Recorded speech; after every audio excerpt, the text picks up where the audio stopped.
L'Allemagne est notre maison. Moi, je n'en ai pas d'autre. Ici, tout le monde ou presque a un parcours de réfugié. Cette maison de retraite de la communauté juive à Francfort héberge des rescapés de la Shoah. Vieillir dans le pays des bourreaux a été leur choix. D'autres ont également trouvé refuge ici. La menace est encore là. On retournera en Ukraine quand tout sera calmé. Un grand merci aux gens d'ici.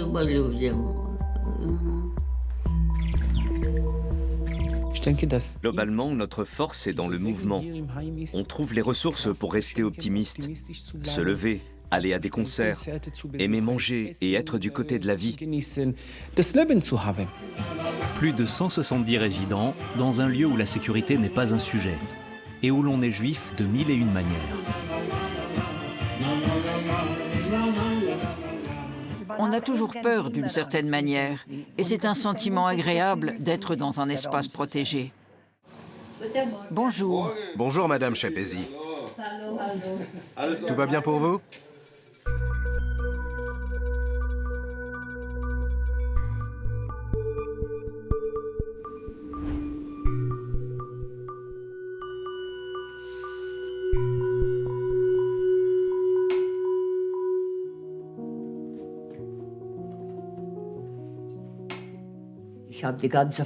J'ai perdu toute ma famille. Je me suis retrouvée seule au monde. Je crois bien que je me suis élevée toute seule. J'avais 11 ans et demi quand j'ai vu ma mère et mon petit frère pour la dernière fois. 10 ans pour mon père. Bien sûr que je ressens un manque immense.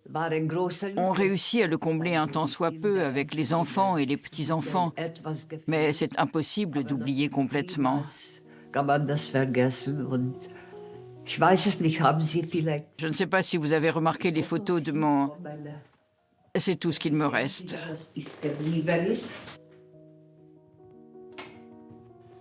Ma maman avec moi, bébé.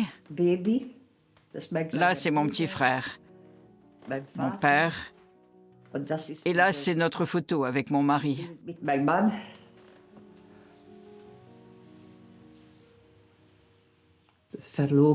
Ma photo de fiançailles.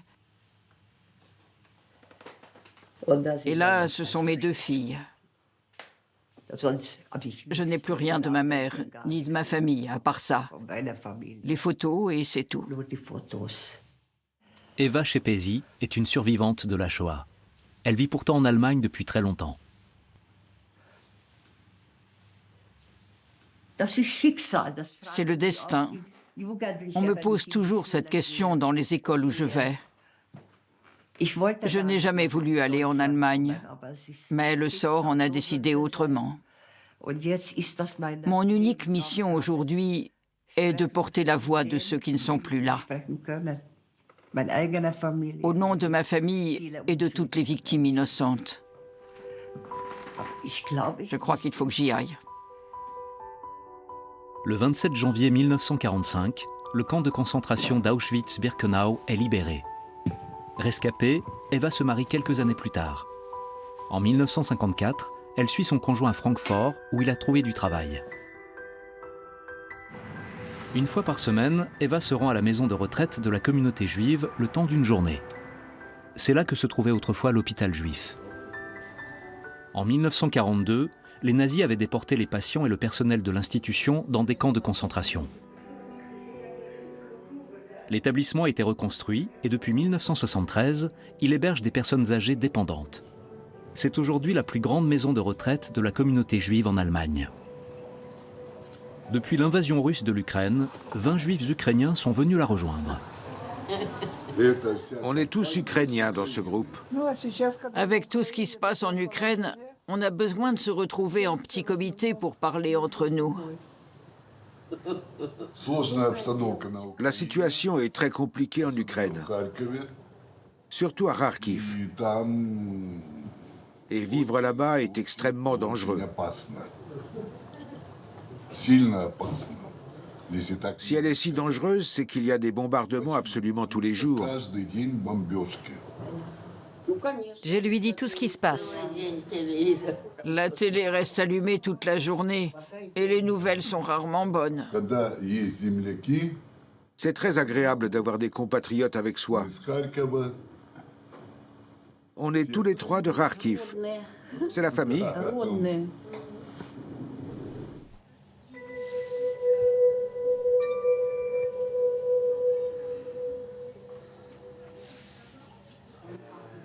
Bella Lebovna-Kiselova et sa fille Marina forment un tandem bien rodé. Au printemps 2022, elles ont fui Kharkiv sous les bombes. La petite routine quotidienne leur procure un sentiment de sécurité.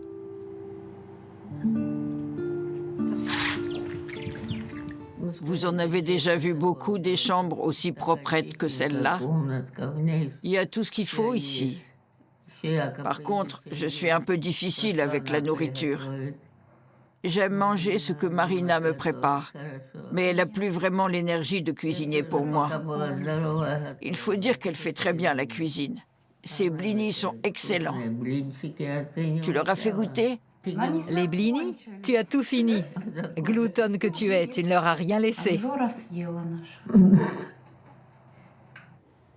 Il reste bien peu de choses à la vieille dame de sa vie d'avant. Une petite cage qui trône à côté de la télévision.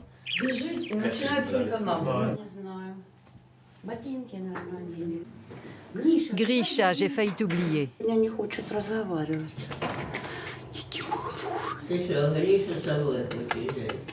Dans l'unité Masada de la maison, réservée aux survivants de la Shoah, c'est l'heure de se mettre à table.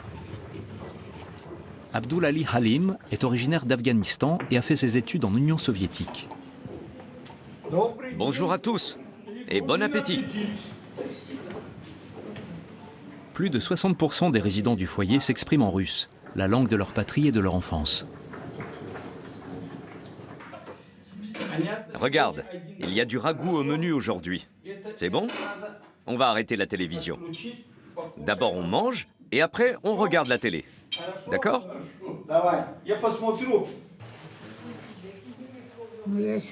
Je suis arrivée en Allemagne de Moscou l'année dernière. J'aime la musique depuis mon enfance, mais j'avais pris l'habitude de ne jouer que pour moi. Aujourd'hui, c'est une grande première. J'ai décidé de me jeter à l'eau en donnant un concert, pour dire que la vie continue, que tout n'est pas si horrible ou perdu, et que le meilleur reste à venir. Alla Varshavskaya est née en Ukraine. Elle a aussi trouvé un foyer éphémère à Francfort.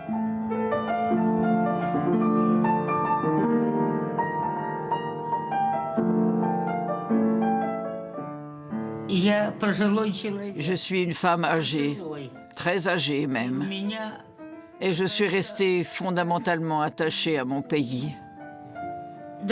Pour moi, le château des contes de fées n'est pas celui qu'on dit. Il n'est pas ici, mais là-bas, sur ma terre natale.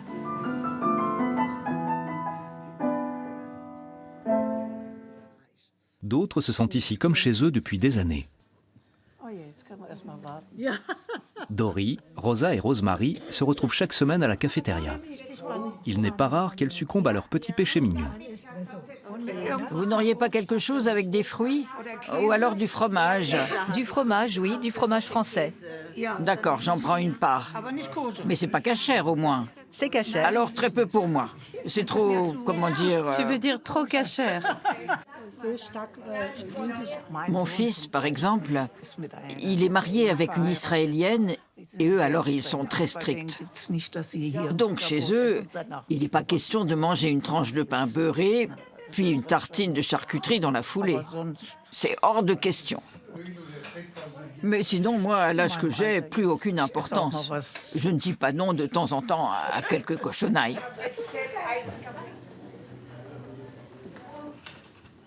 Retour chez Eva. Avant, elle prenait le bus pour se rendre à l'accueil de jour. Jusqu'au jour où une occasion de covoiturage s'est présentée. Elle se déplace maintenant en compagnie d'Abraham Rosen, 92 ans, lui aussi survivant de la Shoah. On se connaît depuis combien d'années? Depuis plus de 50 ans. Plus de 50 ans? C'est une amitié de plus d'un demi-siècle. Je lui ai dit qu'il devait aussi venir à l'accueil en journée, mais ça lui a plu. Oui, elle m'a poussé à y aller. Au départ, je n'en avais vraiment pas envie.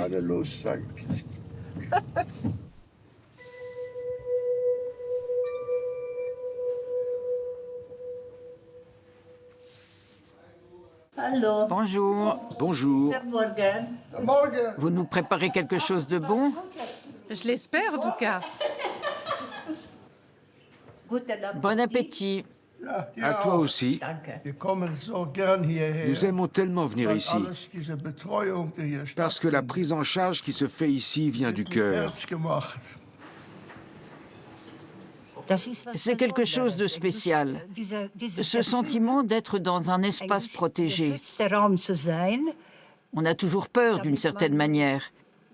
Et c'est un sentiment agréable d'être dans un espace protégé.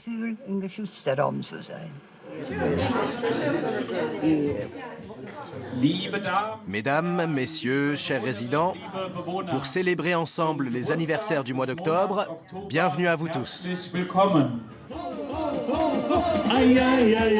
La célébration des anniversaires du mois écoulé est un rendez-vous incontournable du programme.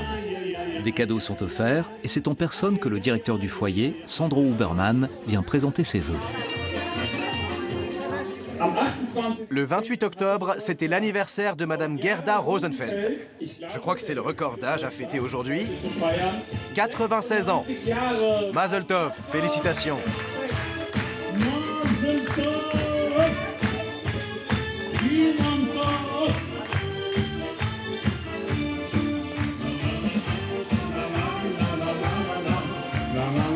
En de telles occasions, tous ceux qui sont encore assez valides pour se le permettre se rendent à la salle des fêtes. Pendant 2 heures, on chante et on danse, comme le veut la tradition. Mais pour les résidents, cela représente bien plus que ça.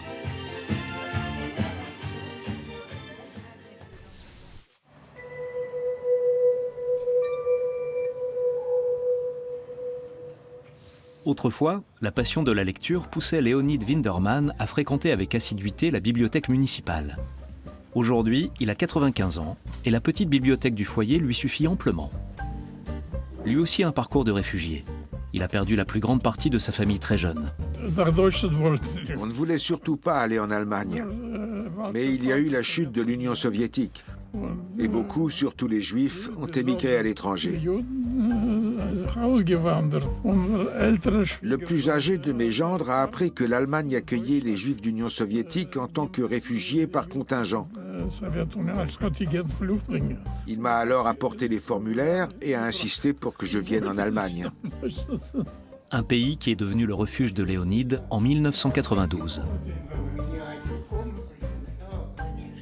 Face à la montée de l'antisémitisme dans le monde, de sombres souvenirs se rappellent à lui.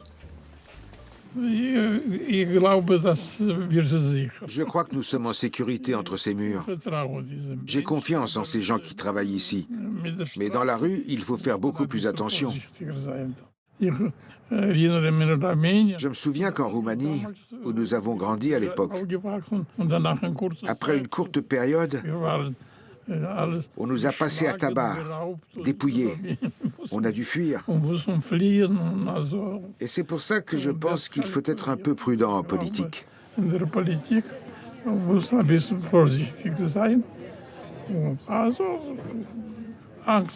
Mais à l'âge que j'ai, plus besoin d'avoir peur de quoi que ce soit.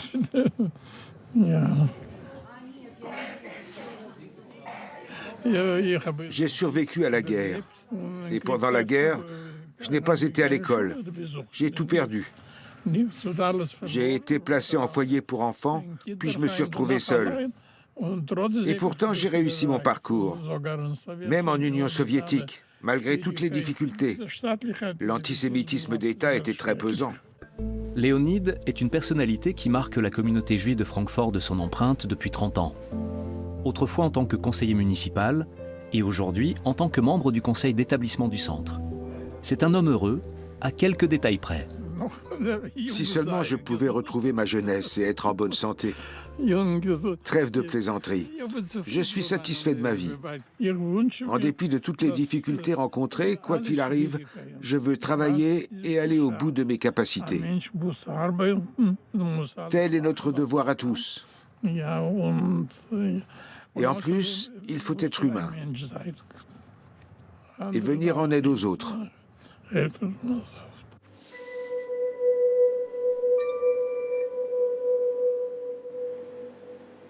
Travailler avec des personnes qui ont vécu la guerre et enduré des persécutions fait ici partie du quotidien. Le foyer est envisagé comme une communauté interculturelle ouverte également à des employés non juifs. Galina Ostoïtch est originaire de Moscou. En Russie, elle était infirmière en pédiatrie. Je n'avais jamais rencontré de juifs persécutés de ma vie. J'en ai éprouvé une douleur très profonde. Certains ne réagissent pas du tout, d'autres se replient sur eux-mêmes.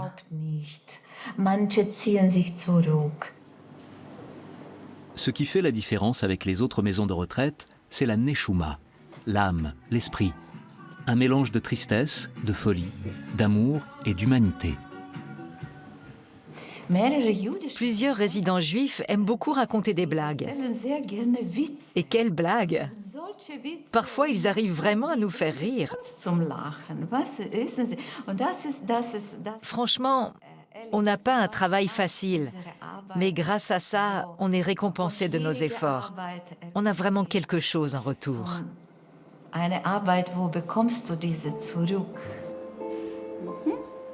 Chaque unité de soins dispose de plusieurs cuisines séjours. Galina connaît les résidents qui ne sont plus en mesure d'y aller de manière autonome. Elle leur rend visite dans leur chambre. Et bonjour, il y a du café, du thé, tout ce que vous voudrez. Merci beaucoup.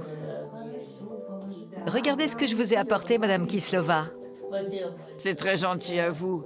Mais je me suis tellement gavée de sucreries aujourd'hui. Ah, je vois, des bonbons sans doute. Elle est comme une mère pour nous tous. Ce qu'on peut leur apporter dans la vie, c'est un peu de gaieté, de compréhension et de douceur aussi. Chacun a son vécu et ses moments de blues dans la vie. Alors apporter un peu d'esprit positif ici, dans le foyer, c'est précieux. Bella et sa fille sont tiraillées entre leur nouvelle réalité et le désir de rentrer au pays. Elle se raccroche aux petites choses de la vie. C'est en elle qu'elle puise un peu d'espoir. On est simplement reconnaissante de ne pas subir les sirènes tous les jours. Moi, je le suis de pouvoir me promener avec elles. Quand on fait des courses en ville, on prend ces énormes sacs. Encore mieux quand ils sont sur roulette. Comme ça, on met tout dedans et on s'en va.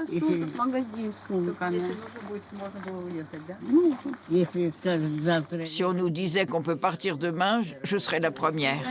Reste à savoir comment et avec quoi.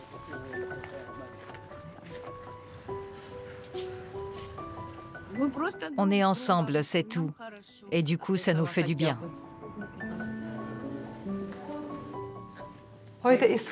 Aujourd'hui, on est vendredi. Et le vendredi est un jour spécial pour tous les Juifs, y compris pour ceux qui vivent dans ce centre. C'est le commencement du Shabbat et on va aller dans les cuisines pour allumer des bougies ensemble. On coupe la challah en tranches, on fait la cérémonie du kiddush et on entonne des chants du Shabbat.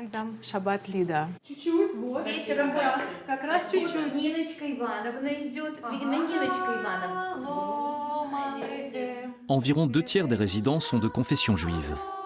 Keren Kesselman est enseignante et s'occupe de personnes réparties dans plusieurs unités. Elle cultive avec elle les traditions juives. Aujourd'hui, elle s'initie aux lois du Shabbat en compagnie de Galina.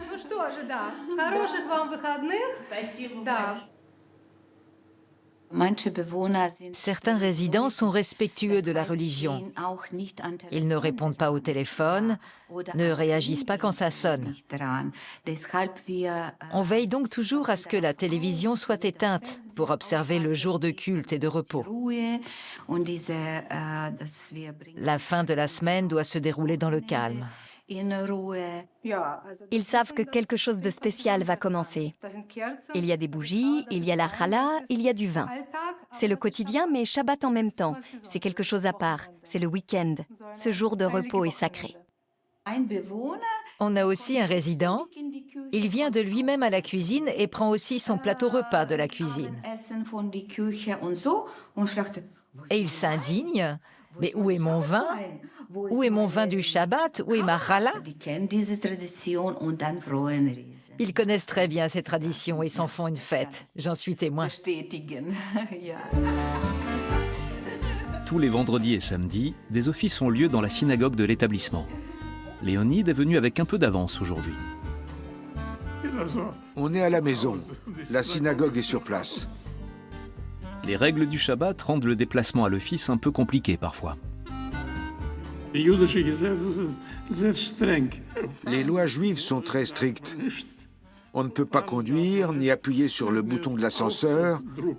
L'électricité, c'est pareil. Tout doit être respecté à la lettre, sauf si la santé est en jeu. Là, on fait une exception, car en fin de compte, on ne peut pas s'attaquer à la santé.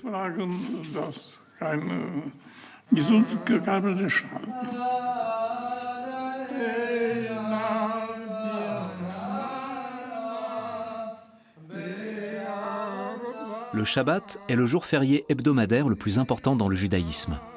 Il dure du coucher du soleil le vendredi jusqu'à la tombée de la nuit le samedi.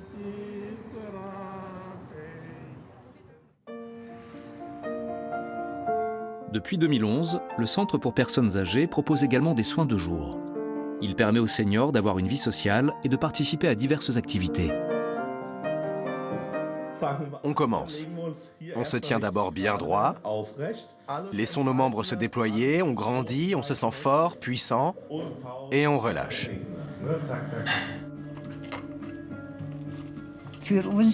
Ils font énormément pour nous. Ils essaient de nous rendre la vie plus facile. Ils font un travail remarquable. La communauté juive est importante pour nous tous. Je t'ai déjà vu plusieurs fois ici. Oui, l'accueil de jour du lundi. Ah, voilà, c'est ça. Ah, ouais.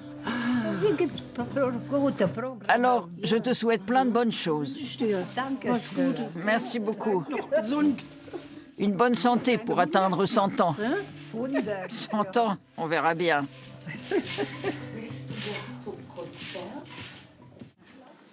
Enfant, la Hongroise Eva Szepesi fuyait les nazis. Elle a passé plus de la moitié de sa vie à Francfort. Et aujourd'hui, à plus de 90 ans, elle est l'une des dernières survivantes de la Shoah. Je crois que je n'ai pas de patrie du tout, ni en Hongrie, ni en Allemagne. Bien sûr que j'aime aller en Hongrie. Les tomates et les abricots y sont meilleurs qu'ici. Ils ont plus de saveur. Mais à l'idée de ce qui s'est passé là-bas, j'étais encore une enfant. Vous imaginez? J'avais 11 ans et demi. Ma mère m'a renvoyée et c'est pour ça que je suis encore là aujourd'hui. Je suis arrivée à Auschwitz plus tard, pas à l'été 1944. Eva a survécu au camp d'extermination, mais elle a gardé le silence pendant 50 ans, par honte et pour protéger ses enfants.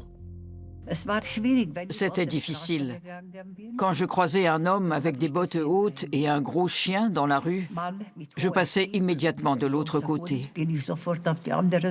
C'était chaque fois un choc et les souvenirs qui ressurgissaient. Mais je ne parlais pas la langue. Je ne l'ai apprise que petit à petit, avec les années. Eva retourne pour la première fois à Auschwitz en 1995. Un demi-siècle après sa libération. Aujourd'hui encore, elle témoigne de son histoire, notamment dans les écoles, pour la jeune génération. Ce n'est pas facile. C'est tout ce qu'on a toujours voulu oublier et on n'y arrive pas. J'ai essayé de tout garder secret et de ne pas en parler, mais ce n'est pas possible. Et la plaie ne s'est jamais refermée. On est le 9 novembre, au Centre pour personnes âgées. Dernier préparatif pour l'un des jours de commémoration les plus importants. Allemands et Juifs rendent hommage aux victimes des pogroms de novembre 1938. Même s'il reste très peu de survivants de la Shoah, presque tout le monde a une référence personnelle. Pour Boris Idalevitch, qui assure la conciergerie depuis près de 30 ans, c'est une matinée entre deuil et quotidien. C'est une minute de silence, en hommage à ceux qui sont morts ou ont souffert à l'époque.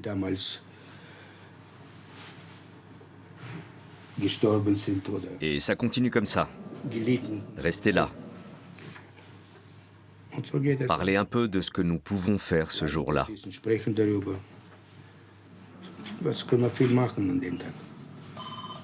Une commémoration placée sous surveillance maximale. On se passerait bien de cette triste réalité. On a mis un dispositif de sécurité en place. On doit faire attention à tout. Qui entre? Pourquoi? S'agit-il d'une visite ou d'autre chose? S'il y a un service religieux, des événements spéciaux, la police vient éventuellement assurer une présence. Mais sinon, on se débrouille tout seul. Avichai Appel, le rabbin de la communauté, vient au centre pour personnes âgées pour l'heure de commémoration. La Shoah a marqué également l'histoire de sa famille. C'est un jour de commémoration. Mais en même temps, c'est aussi un jour où nous nous posons la question de savoir si nous avons tiré les enseignements du passé ou pas. Certains sont d'avis qu'il faut même restreindre la vie juive. C'est donc une journée très compliquée pour moi. La cafétéria est transformée en synagogue qui est ouverte à tous. Le rabbin Appel et le directeur du foyer Sandro Huberman se recueillent avec le personnel et les résidents. Chers amis, c'est un jour difficile aujourd'hui. Nous sommes le jour où nous commémorons la période sombre que nous avons vécue en Allemagne et en Europe. L'époque où tout a commencé, le 9 novembre, avec l'incendie des synagogues. Des gens ont été tués, des gens ont été arrêtés, y compris des membres de ma famille. Tout comme très certainement des membres de votre famille.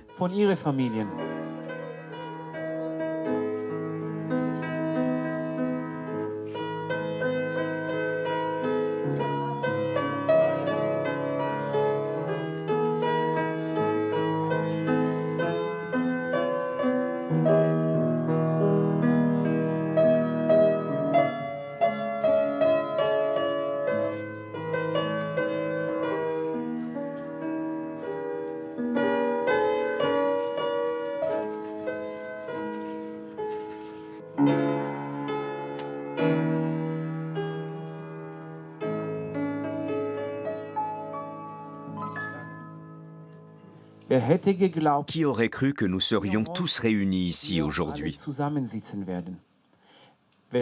Qui aurait cru à l'époque que la communauté juive continuerait d'exister et que nous trouverions une si belle institution, des gens, des membres et une si belle collaboration entre juifs et non-juifs dans la société? Notre maison ici en est aussi un signe d'espoir.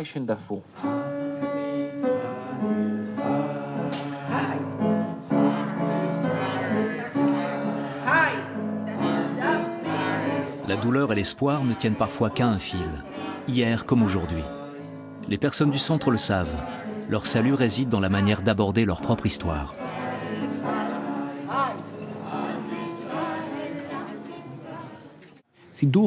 Il ne faut pas qu'ils retournent dans leur chambre en se disant « Oh, dépression, tristesse ». Non, ils doivent avoir la force de savoir que nous avons survécu. Globalement, on est dans le mouvement. On trouve les ressources pour rester optimiste, se lever, aller à des concerts, aimer manger et être du côté de la vie. Et cette joie de vivre existe dans l'enceinte de ces murs. Et je pense qu'elle a toujours été ici, dès le départ. Depuis la création de ce foyer, c'était le but recherché.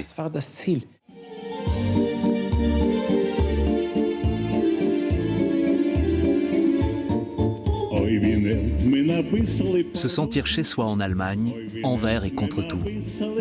À une époque où la vie juive est de plus en plus souvent menacée, ce lieu est pour beaucoup de gens ici tout ce qu'il reste, quand tout autour a disparu.